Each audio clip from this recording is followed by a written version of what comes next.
Halo, selamat berjumpa lagi di channel Spiritual Journey di segmen catatan bawah tanah. Kali ini saya ingin menyampaikan atau mengulas tentang ilmu kodrat sejati. Video ini hanya sebuah pengantar tentang tuntunan laku Jawa Kodrat. Ilmu ini saya pelajari, saya mengalami perjumpaan dengan seseorang yang menuntun saya untuk mempelajari ilmu ini sekitar tahun 98, sekitar sebulan atau 2 bulan sebelum kerusuhan Mei 98.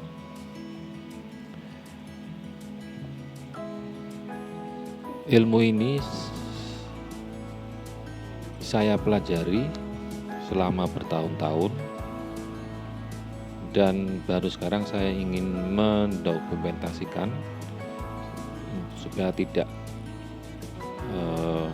hilang ya, bisa disebarkan ke orang-orang yang mungkin tertarik untuk belajar. Ilmu ini menurut Kadang Sepuh yang dulu menuntun saya, aslinya adalah ilmu yang dipegang oleh para nabi. Dulu para nabi menggunakan ilmu ini.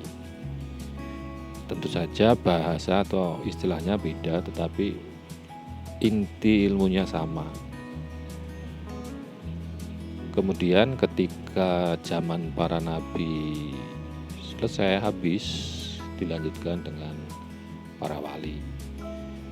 Setelah para wali selesai, dilanjutkan dengan para raja, kemudian lanjutkan dengan para bujangga, dan di zaman modern ini yang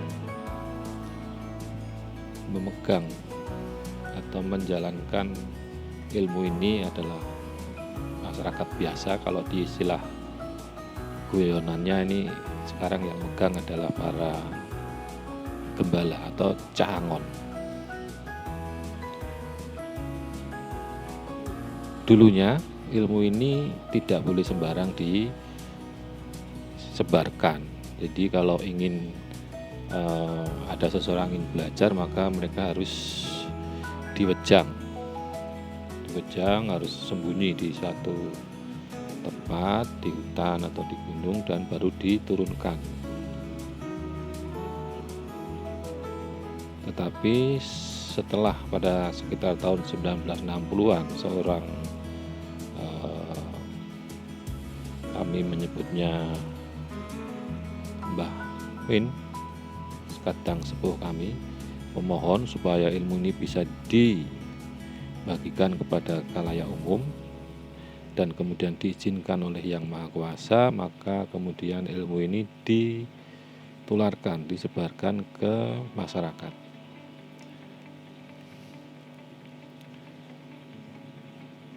Saya sendiri belum pernah ketemu dengan beliau. Saya belajar dari salah satu Kadang Sepuh yang juga belajar dari beliau di Jakarta.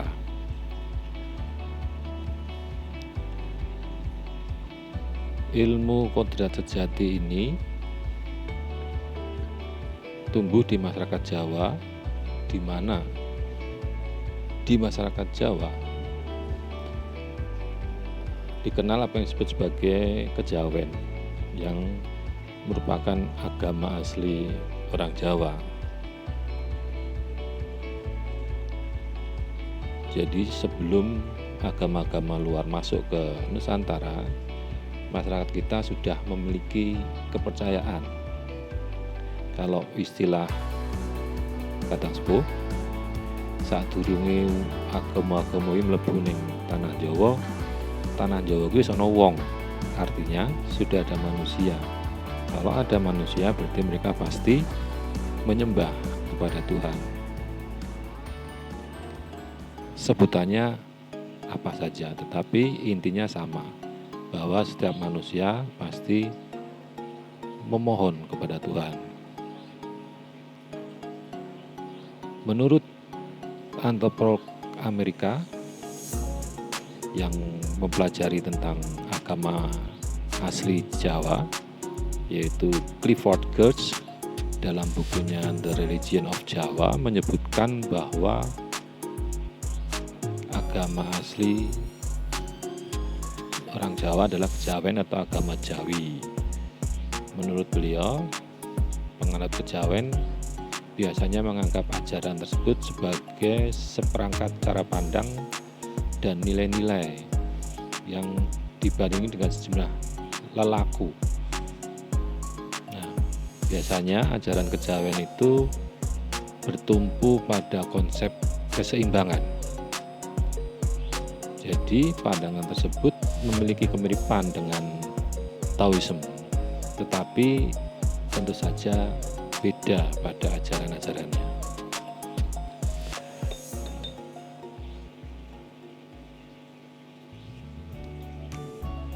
Laku kodrat sejati bukan agama. Ia adalah ilmu. Namanya ilmu kodrat sejati atau Jawa kodrat. Jadi orang yang belajar ilmu kodrat sejati agamanya bisa macam-macam. Dulu ada yang agamanya Islam, ada yang agamanya Kristen, Katolik, dan yang sebagainya. Walaupun ini tumbuh dari budaya masyarakat Jawa, tetapi yang belajar ilmu ini juga dari beberapa suku lain. Ada yang dari Sunda, ada yang dari Batak, dari Betawi, dari bahkan ada yang dari Tionghoa. Jadi di paguyuban kami atau komunitas kami dulu tidak ada membeda-bedakan, entah itu suku Jawa, suku Batak, suku Betawi atau yang lainnya boleh mempelajari ilmu ini, entah agamanya Islam, Kristen, Buddha, boleh. Nah, dalam ilmu ini pengertian kodrat sejati dimaksudkan sebagai sesuatu yang asli, yang murni sebagaimana adanya di alam kehidupan ini sesuai dengan ketentuan Tuhan Allah, atau kalau di tempat kami sering menggunakan kata Gusti. Jadi kodrat ini merupakan suatu potensi, sifat atau kualitas atau atribut yang tidak bisa diubah. Sementara kata sejati itu merujuk pada dimensi rohani kita. Jadi di dalam belajar ilmu kodrat sejati kita lebih menggunakan rohani kita. Sisi kerohanian kita lah yang diolah, yang diasah, yang dipelajari. Laku kodrat sejati merupakan tuntunan manusia dalam menjalani kehidupan di dunia ini sebagaimana kodratnya, sebagaimana ia diciptakan oleh Tuhan, dengan kualitas, dengan atribut kemanusiaannya, baik jasmaniah maupun rohaniah.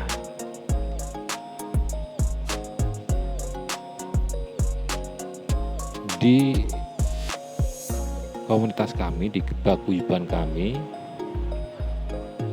mereka yang belajar kodrat sejati biasanya akan diingatkan ada beberapa hal penting yang harus dipegang. Kita sebutlah angger-angger atau norma atau aturan hukum lah ya. Yang pertama, karena ini tumbuh di komunitas Jawa, maka istilah-istilahnya banyak menggunakan istilah bahasa Jawa. Yang pertama, ojo seneng ganggu lian. Jadi kita diajarkan untuk tidak mengganggu orang lain. Sebisa mungkin tidak mengganggu orang lain. Penjelasannya, penjabarannya bisa sangat luas, tetapi itu nanti di episode berikutnya akan kita bahas satu persatu lebih dalam. Yang kedua, ojo seneng ngerugek liyan. Ganggu saja tidak boleh, apalagi merugikan. Kemudian yang angger-angger atau norma yang ketiga adalah ojo seneng gege mongso. Maksudnya adalah kita jangan suka mendahului kehendak Tuhan. Jadi segala sesuatu harus dipahami sebagai hal yang memang diizinkan, memang sudah ada petunjuk dari beliau untuk kita lakukan. Kemudian Kadang Sepuh juga pernah menyampaikan bahwa di dunia ini menurut beliau itu ada berbagai macam ilmu. Di Jawa ada aliran macam-macam, tetapi kalau disarikan itu ada tiga ilmu. Yang pertama ilmu fotokopi. Kenapa disebut ilmu fotokopi? Diibaratkan kalau kita punya ijazah, kemudian kita ingin menggunakan ijazah itu untuk sesuatu hal, maka ijazah itu bisa berlaku, bisa digunakan kalau ada legalisirnya, ada pengesahannya. Nah, ilmu seperti itu disebut ilmu fotokopi. Jadi kita cuma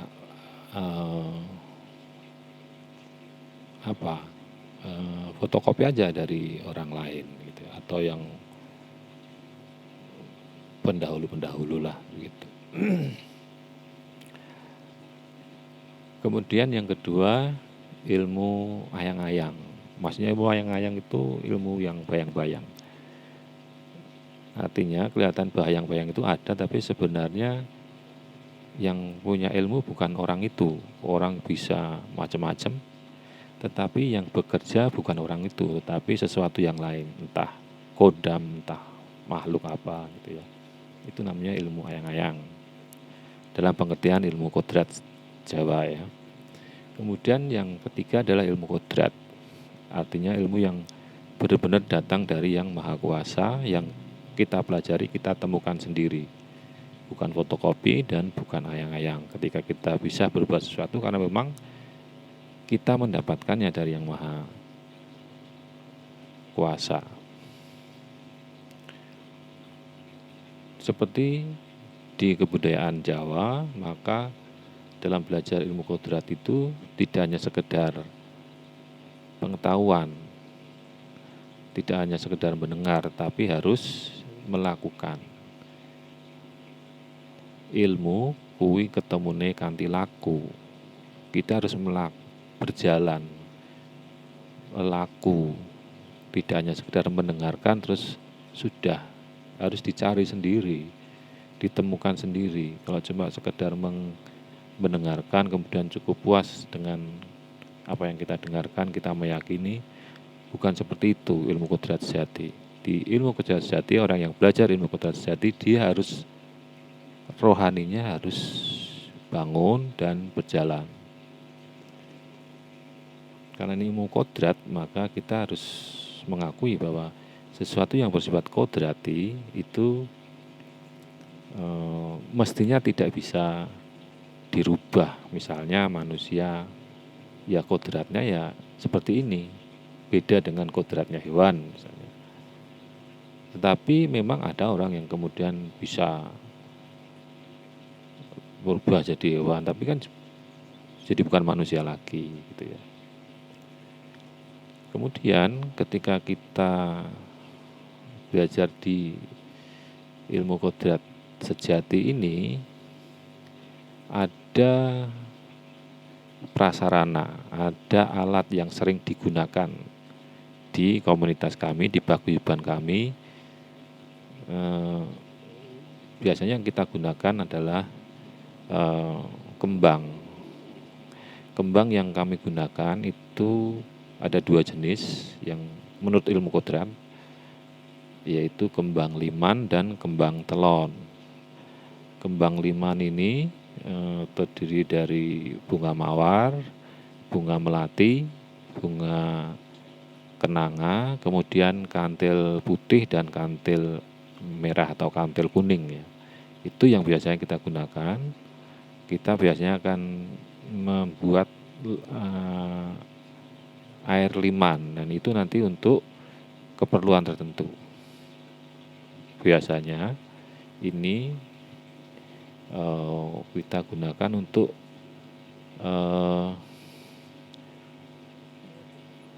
diminum untuk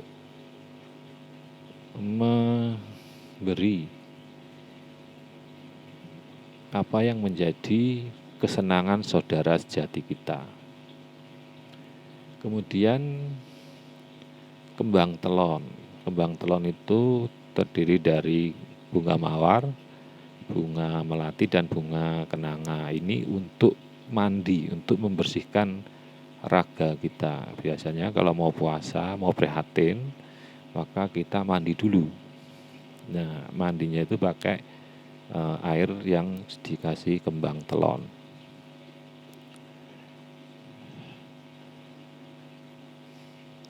Di paguyuban kami, di ilmu kodrat sejati, ada beberapa urutan tahapan ketika kita belajar. Yang pertama itu kita melakukan tuntunan sujud. Kita akan diberi lembaran kertas yang di dalamnya ada tuntunan sujud. Namanya sujud mertobat atau sujud martabat. Ada beberapa postur tubuh, posisi tubuh yang untuk tahap-tahap awal yang harus dilakukan oleh seseorang yang belajar ilmu kodrat sejati ini. Sama seperti ketika orang muslim sholat, hampir seperti itu, tetapi menggunakan bahasa Jawa. Dan posisinya kebanyakan duduk sila atau duduk bertumpu pada kaki ya.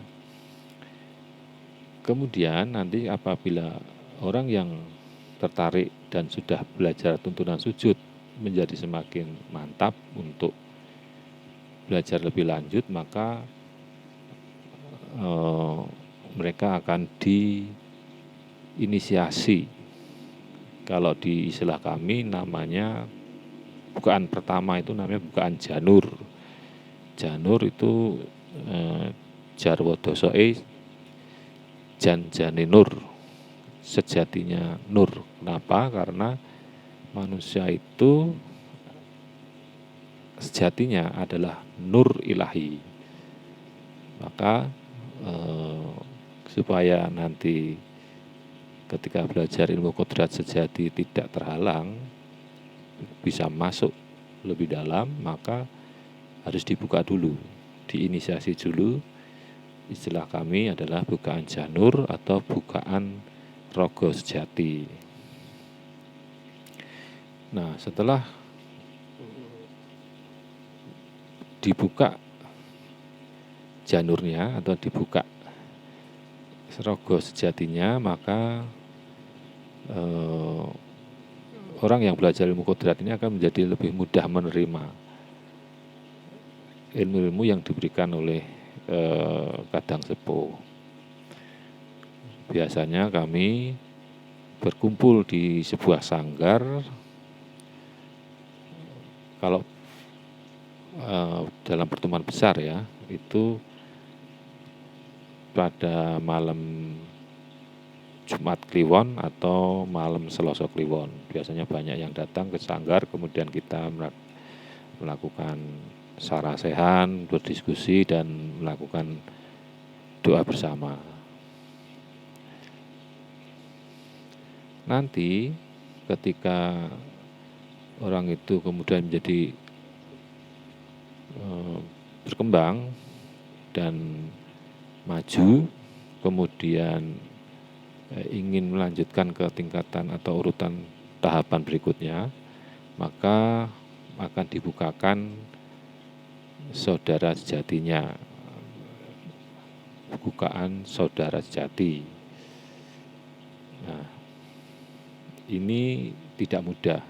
Jadi kadang-kadang perlu bertahun-tahun baru kita bisa sampai ke tahap bukaan saudara sejati ini. Tahapan berikutnya adalah bukaan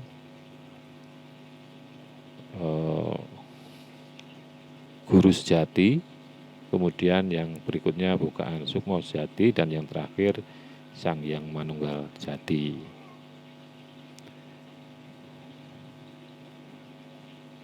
Tuntunan sujud martabat yang diberikan kepada kami ini dulu pertama kali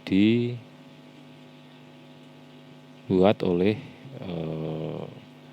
Kadang Sepuh Mbah Min. Beliau tinggal di Kartosuro, Surakarta ya. Menurut cerita Kadang Sepuh, beliau ini satu angkatan dengan Pak Karno. Jadi dulu ketika pertama kali belajar ilmu kodrat sejati ini ada 3 orang yang seangkatan dengan Mbah Min ini. Salah satunya adalah Pak Karno. Jadi masih saudara seperguruan lah, katakanlah begitu.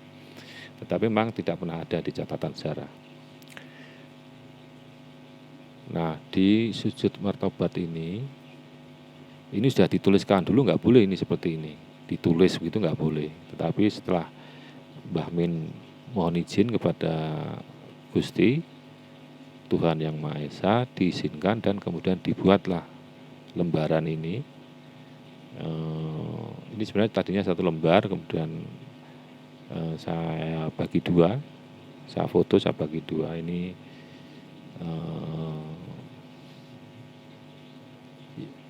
tuntunan sujudnya. Yang pertama sekali adalah posisi duduk seperti ini, bertumpu pada kaki ya, lutut ditekuk, kemudian tangan, 2 telapak tangan disatukan di depan dada, kemudian menyebut Duh Gusti, Duh Gusti, Duh Gusti. Ini namanya patrap. Setelah siap, kemudian melakukan sembah Allah. Ini urutannya seperti ini, Duh Gusti, dan seterusnya. Setelah sembah Allah, kemudian sembah rogo dan sungkem, hampir mirip seperti sholat ya, tetapi beda. Kemudian sembah Ibu Pertiwi, posisinya seperti ini. Kemudian setelah sembah Ibu Pertiwi, sembah sedulur sejati, saudara sejati. Kalimat atau bahasa yang digunakan dalam sujudan ini menggunakan bahasa Jawa karena memang ilmu ini tumbuh di masyarakat Jawa, tetapi banyak yang dari suku lain juga belajar. Kalau toh mereka nggak bisa bahasa Jawa, bisa ditranslate, diterjemahkan ke bahasa Indonesia. Jadi ini bukan sesuatu yang baku. Nanti ke depannya urutannya pun bisa tidak seperti ini. Jadi nanti akan dituntun oleh saudara sejati sujudannya seperti apa. Itu otomatis dan enggak dikarang-karang. Nanti itu akan mengalir begitu saja, atau berubah gitu ya. Jadi ini hanya tuntunan awal. Nah,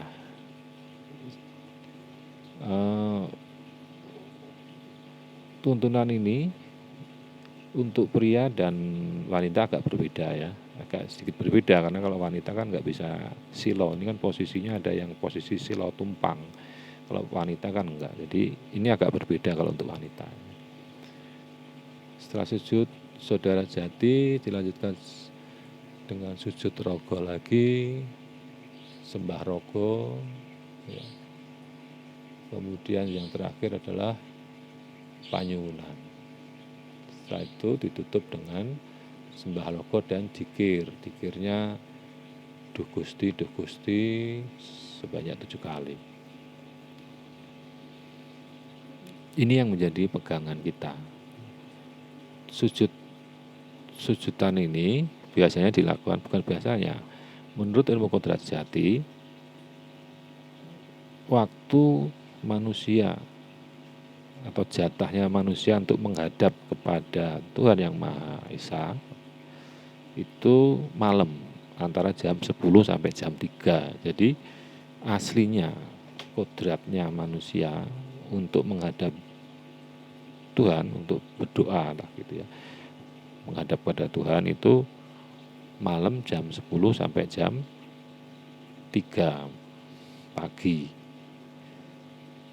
Nah, jam-jam yang lain itu digunakan oleh makhluk lain ya. Jadi dalam ilmu kodrat jati, binatang itu juga berdoa memohon kepada Yang Maha Kuasa. Tumbuhan pun begitu, karena mereka makhluk hidup. Makhluk-makhluk gaib pun sama, mereka juga punya hak untuk menghadap beliau. Nah, untuk manusia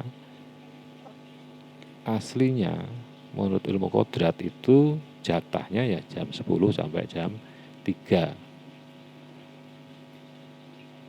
Jam 10 itu untuk memohon pepadang.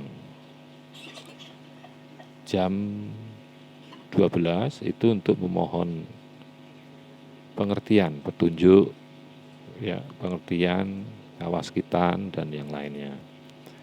Kemudian yang jam 3 itu untuk memohon ketentraman. Itu kalau kita bisa melakukannya 3 kali berturut-turut dalam satu malam dan bisa sampai 40 hari, wah itu udah orang hebat sekali ya. Saya pribadi jarang bisa sampai berturut-turut karena memang tidak mudah.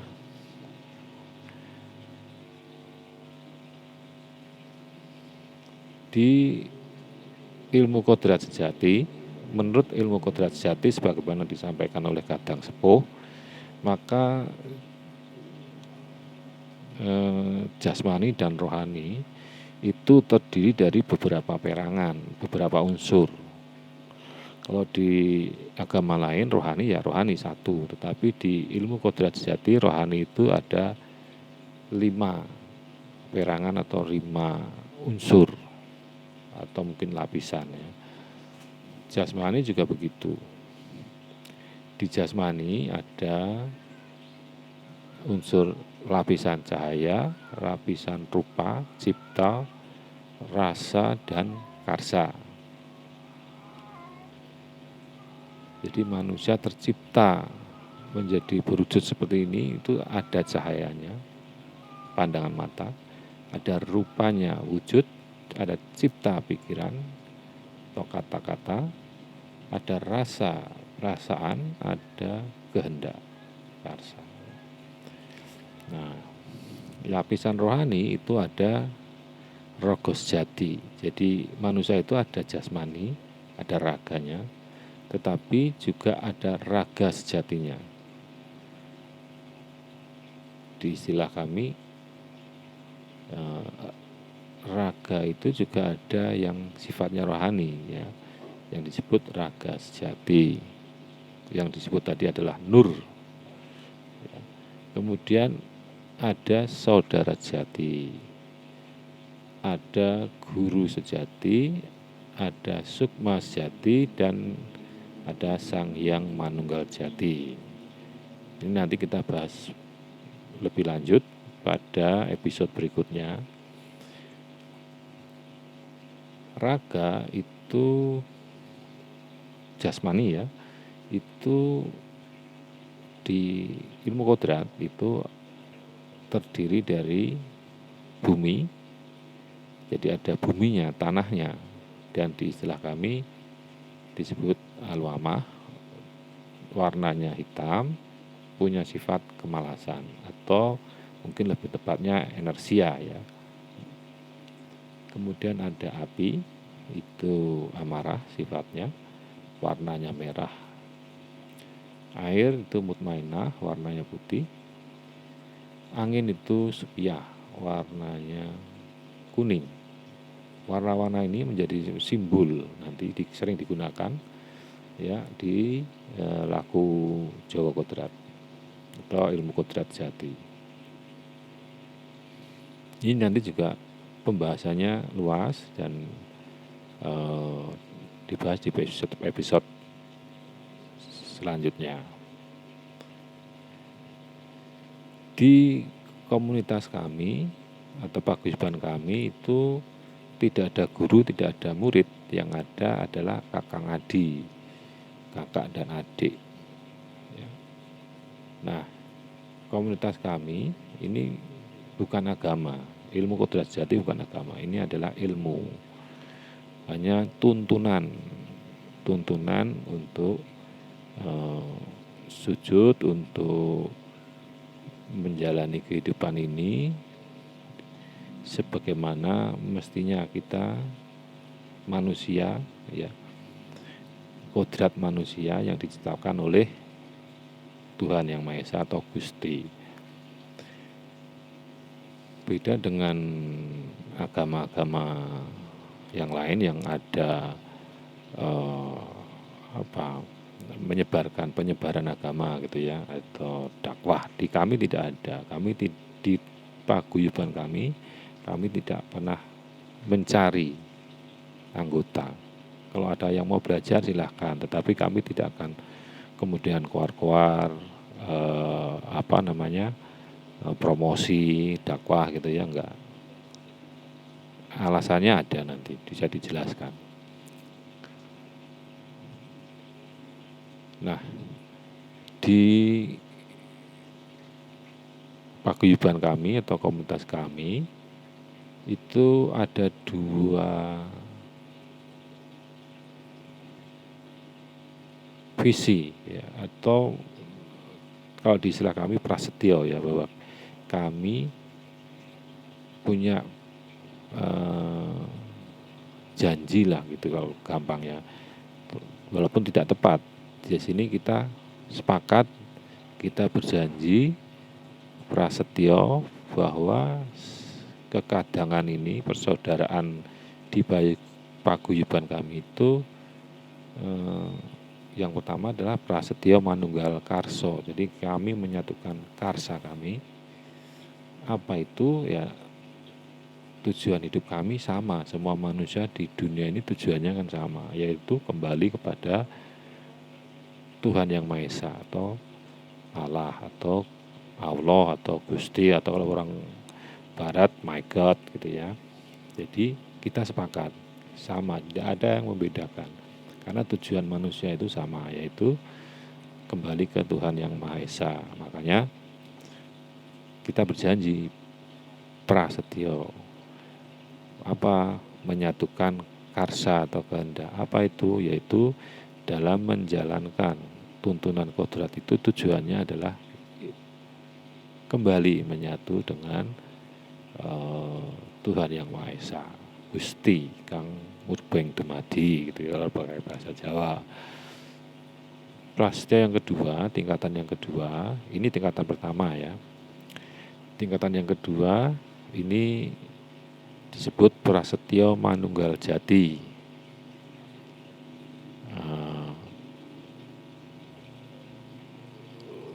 Tidak mudah untuk menjelaskannya, tetapi ini lanjutan dari yang prasetyo yang pertama ini, lebih detail, lebih subtil, lebih tinggi tingkatannya. Di tulisan ini ada pakai huruf Jawa ya, prasetyo manunggal karso. Di sini ada huruf kalau ini nggak dibaca, ini hanya ater-ater istilahnya. Ya, tapi kalau dibunyikan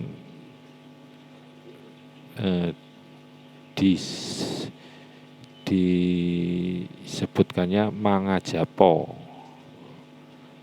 Jadi ini ater-ater mangajapo, ya, yang kalau diterjemahkan itu memohonlah, gitu ya, memohonlah. Tetapi ini sifatnya ater-ater. Ini prasetyo manunggal jati. Ya, nanti ada episode khusus yang membahas masalah ini. Dan ini yang sedikit membedakan antara ilmu kodrat jati dengan ilmu tuntunan Jawa lainnya. Ya, di sini ini kalau saya pelajari memang ini khas di ilmu kodrat jati. Nah, misinya kita hidup di dunia, ada di dunia ini, menurut ilmu kodrat jati adalah hamemayu hayuning bawono langgeng. Jadi tugas kita di dunia ini, ya, misi kita di dunia ini adalah hamemayu hayuning bawono langgeng, atau kalau diterjemahkan adalah memelihara dunia seisinya.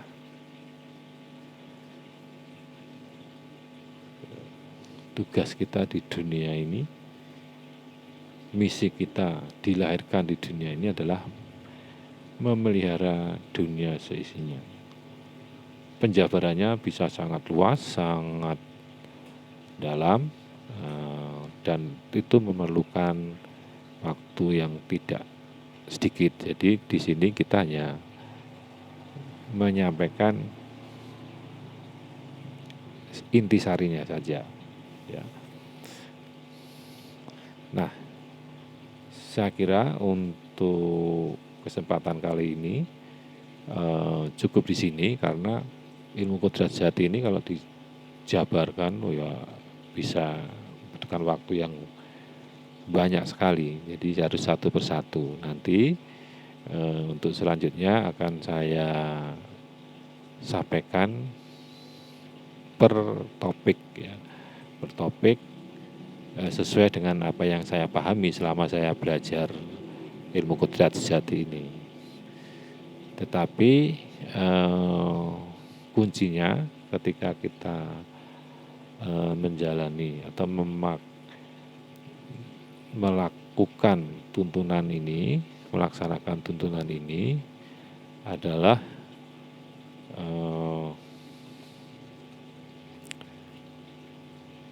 kejujuran, ya. Kita nggak bisa bohong, karena rohani itu nggak bisa bohong. Nanti akan satu, ya, nggak bisa bohong. Dua, nggak bisa ngarang, nggak bisa semaunya sendiri. Kalau memang tidak diizinkan, ya tidak diizinkan. Jadi di dalam setiap langkah kita mohon izin, kita mohon perlindungan dan kekuatan dari Yang Maha Kuasa. Untuk hal-hal apapun di dalam kehidupan sehari-hari pasti seperti itu. Apalagi yang hal-hal lain yang besar, ya. Saya kira itu aja untuk kesempatan kali ini. Salam Rahayu, Rahayu, Rahayu.